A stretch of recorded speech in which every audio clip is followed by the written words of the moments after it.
Hello everyone, and welcome back to our new video. You cancelled your Gemini Pro subscription, but you are still getting charged, or you signed up for a free trial and you got charged anyway.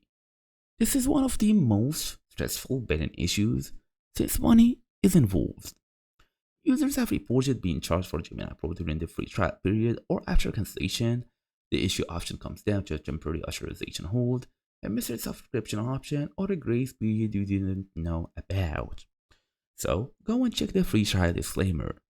Some free trials charge a temporary authorization fee to verify your payment method.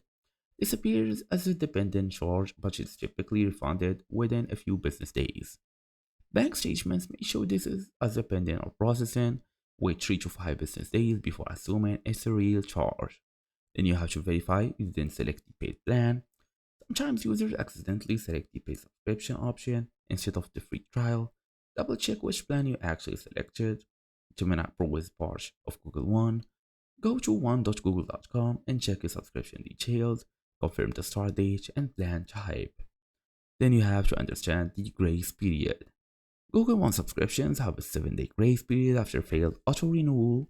If your payment method failed, you still have access during this period. This means even if you thought you cancelled, you might have been using this service during the grace period and been charged when you updated your payment method. Then you can, as a last resort, contact Google One support if you have confirmed a recharge after cancellation.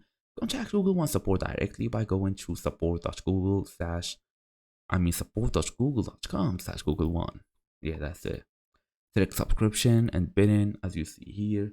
You will be able to see multiple options about your account. You have settings here. You will be able to access your benefits, storage, features, and all of this. And that's your idea here. So thank you all for watching. I will see you all in the next video.